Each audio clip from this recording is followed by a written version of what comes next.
అందరికీ నమస్కారం. My dear students, మీ అందరికీ ఎస్ఏ హిందీ టీచింగ్ టీవీ తరఫున స్వాగతం, సుస్వాగతం. పార్ట్ 25 బాల రామాయణ్ సోనే కా హిరణ్, బంగారపటి జింక.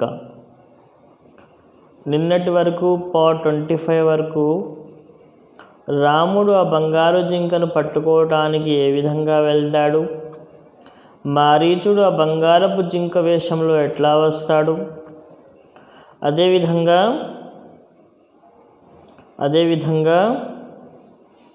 రావణాసుడు మళ్ళీ మునివేషంలో వచ్చి ఏ విధంగా సీతమ్మ తల్లికి చూస్తూ ఉంటాడు, రాముడు వెళ్తూ వెళ్తూ లక్ష్మణుడికి సీతమ్మ తల్లిని జాగ్రత్తగా చూసుకోమని చెప్పి ఎట్లా చెప్తాడు, లక్ష్మణుడు ఏ విధంగా చూస్తాడు అనే విషయాలు చూస్తూ ముందుకెళ్ళిపోదాం.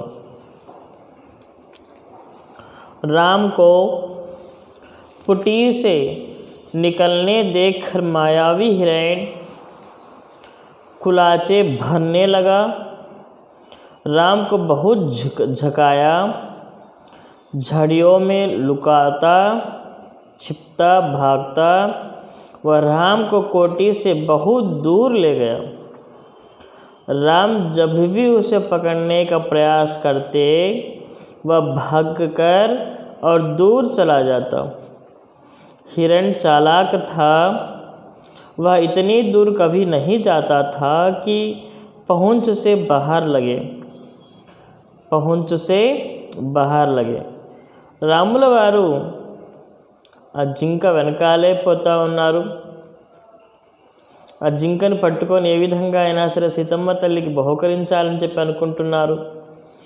కానీ అది మాయావి జింక అని చెప్పి రాముల వారికి తెలుసు. అయినా కూడాను సీతమ్మ తల్లి యొక్క ఆనందం కోసం వెళ్తాడు. ఆ ఇంటి నుంచి చాలా దూరం తీసుకెళ్తాడు ఆ జింక, అంటే ఆ మాయావి మారీచుడు. ఆ జింక రూపంలో ఉన్న మారీచుడు చాలా దూరం తీసుకెళ్తాడు. అందినట్లే అందుతాడు, కానీ అందడు. ముందు ఏం జరుగుతుందో చూద్దాం. राम के सारे प्रयास विफल हुए, वे हिरण को पकड़ नहीं पाए. उन्होंने उसे जीवित पकड़ने का विचार त्याग दिया. धनुष उठाया, निशाना साधा और एक बाण उस पर छोड़ दिया. बाण लगते ही हिरण गिर पड़ा. धरती पर गिरते ही मारीच अपने असली रूप में आ गया. मारीच ने माया से केवल अपना रूप नहीं बदला था, आवाज़ भी बदल ली थी. अपनी आवाज़ राम जैसी बना ली थी. धरती पर पड़े हुए वह जोर से चिल्लाया, हे सीते, हाँ लक्ष्मण. ध्वनि ऐसी ही जैसी बाण राम को लगा रहो, वह सहायता के लिए पुकार रहे हो. बाण का प्रहार गहरा था. मारीच उसे अधिक देर तक सहन नहीं कर पाया. वह छटपटाता रहा. जल्दी ही उसके प्राण पखेरु उड़ गए. మరి మారీచుడిని దొంగ మారీచుడు అని చెప్పి రాముడికి అర్థమైపోయి ఇంకా బతికి ఉండగా పట్టుకోలేను దీన్ని అని చెప్పి చంపైనా ఈ బంగారు జింకను పట్టుకుందాములే అని చెప్పి ఒక్క బాణం వేస్తాడు ఈ యొక్క రాముడు. రాముల వారు వేసిన వెంటనే ఆ బాణం తగిలి మారీచుడు అసలు రూపం తీసుకొని రామ, లక్ష్మణ, సీత అని చెప్పి రాముని గొంతులో అరవసాగాడు. అంటే ఇక్కడ ఏంటి, రాముణ్ణి ఎవరో కొట్టారు, రామునికి బాణం తగిలింది, చనిపోబోతున్నాడు.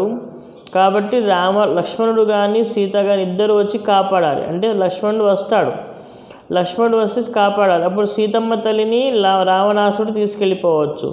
ఇది వాళ్ళ ప్లాన్. ఈ ప్లాన్గా అరిచాడు. ఎంతోసేపు అరవలేకపోయి చచ్చిపోతాడు. రాముని యొక్క బాణంలో ఉన్న విశిష్టత అది. रावण एक विशाल वृक्ष के पीछे खड़ा था। वह प्रसन्न था, उसकी चाल सफल हो गई थी। मारीच ने अपनी भूमिका अच्छी तरह निभाई थी।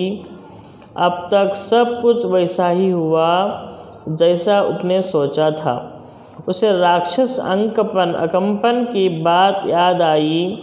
सीता का हरण हो तो राम के प्राण निकल जाएगा, वह निश्चित हो जाएगा। वह अगले चरण की तैयारी में जुट गया। मारीच की पुकार राम ने सुनी। वह पास ही थे। उन्हें समझने में देर नहीं लगी कि पुकार की मंशा क्या है। मायावी मारीच की पूरी चाल उनके सामने खुल गई। हिरण जानबूझकर भागता रहा। उन्हें कुटिया से दूर ले जाने के लिए वह षड्यंत्र का अगला चरण विफल करना चाहते थे। उनकी चाल से तेजी आ गई ताकि जल्दी कुटिया पहुंच सके। సాధారణంగా ఆ యొక్క కుటియా ఏదైతే ఉందో, సార్ కూర్చోవచ్చు, ప్రాబ్లం లేదు, మీరు కూర్చోండి, మీరు వెళ్తున్నారు ఎక్కడికో. సరే. కుటియా మరి ఏ విధంగా అయితే ఆ మారీచుడు ఏ విధంగా అయితే చేస్తున్నాడో అది వితిన్ సెకండ్స్ తొందరగా అర్థం చేసుకున్నాడు రాముడు.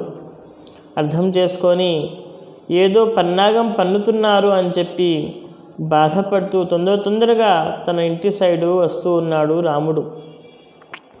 वह मायावी पुकार सीता और लक्ष्मण ने भी सुनी।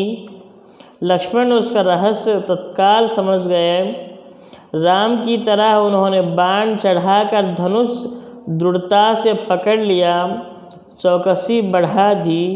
वे राक्षसों की अगली चाल का सामना करने के लिए तैयार थे। साथ ही राम का आदेश उन्हें याद था। उनके लौटने तक सीता की रक्षा लक्ष्मण की ओर से इसमें चूक की कोई संभावना ही नहीं थी. సాధారణంగా ఆ సౌండ్ సీతమ్మ తల్లికి, అదేవిధంగా రాముడికి, లక్ష్మణుడికి, రావణాసుడికి అర్థమైపోతుంది. రావణాసుడు ఏమర్థం చేసుకుంటున్నాడు అంటే, నేను పన్నినటువంటి పన్నాగం సక్సెస్ అవుతుంది. అదేవిధంగా మారీచుడు చాలా గొప్పగా తన యొక్క పనిని చేస్తున్నాడు. ఆ విధంగా ఏ విధంగా చూసినా కూడాను ఇవాళ సీతని దగ్గరుండి తీసుకొని వెళ్ళిపోవాలి అని చెప్పి అనుకుంటాడు. అంతలోకే రాముడు అక్కడి నుంచి భయపడుతూ ఉన్నట్టుగానే అక్కడ ఏదో వీళ్ళు మాయం చేస్తున్నారు, ఏది ఏమైనా ఏదైనా జరగబోతా ఉంది, కానీ లక్ష్మణుడు ఉండగా ఇంత ఇబ్బంది ఏమి ఉండదులే అని చెప్పి మనసులో ఒక భావన ఉంది రాముల వారికి. కానీ ఆ తర్వాత ఏం జరుగుతుంది, లక్ష్మణుడు ఏం చేస్తాడు, సీతమ్మ తల్లి ఏం చేస్తారు, అదేవిధంగా రాముడు లక్ష్మణుడు కలిసి ఎంత బాధపడతారు, ఏ విధంగా మరి జరుగుతుంది, ఏ విధంగా చేస్తే మరి ముందుకు నడవచ్చు, అసలు ఏంటి ప్రాబ్లం, సీతమ్మ తల్లిని ఏ విధంగా రావణాసుడు ఎట్లా తీసుకెళ్తాడు, ఇవన్నీ కూడాను రాబోయే పాటలో చెప్తాను. అదేవిధంగా మీ అందరూ ఎస్ఏ హిందీ టీచింగ్ టీవీ ఛానల్ని లైక్ చేస్తున్నారు, సబ్స్క్రైబ్ చేస్తున్నారు, షేర్ చేస్తున్నారు. అల్లా దేవర మీ అందరికీ ధన్యవాదాలు. ప్రేయర్ చేసి అల్లా దేవర మీ అందరూ బాగుండాలని చెప్పి కోరుకుంటున్నాను. అదేవిధంగా నా ఛానల్ని, నా లెసన్స్ని బాగా వింటున్నందుకు ధన్యవాదాలు తెలియజేస్తూ, మీకు ఏమైనా అర్థం కానిటువంటి ఏమైనా ఉంటే డెఫినెట్గా నన్ను అడగొచ్చు, కామెంట్ రూపంలో నన్ను పంపించవచ్చు. అదేవిధంగా ఎనీ ప్రాబ్లం డెఫినెట్గా కాల్ చేయొచ్చు. మీ డౌట్స్ని క్లారిఫికేషన్ చేయడానికే నేను ఇక్కడ ఉన్నాను. మీ డెఫినెట్గా కామెంట్ రూపంలో పెట్టండి, లేకపోతే ఏదైనా సరే వాట్సాప్తో అయినా పంపించండి. డెఫినెట్గా మీ డౌట్స్ని క్లారిఫికేషన్ చేస్తానని చెప్తూ, అదేవిధంగా ఈ లెసన్స్ ఏవైతే ఉన్నాయో ప్రజెంట్ 6th గ్రేడ్ నుంచి 10th గ్రేడ్ వరకు, 6th క్లాస్ నుండి స్టేట్ 10th క్లాస్ వరకు ప్రతిదీ కూడా నా ఛానల్లో దొరుకుతాయని చెప్తూ మిగతా పార్ట్ రేపు చెప్పుకుందామని చెప్తే ఇంతటితో సెలవు తీసుకుంటున్నాను. Thank you very much.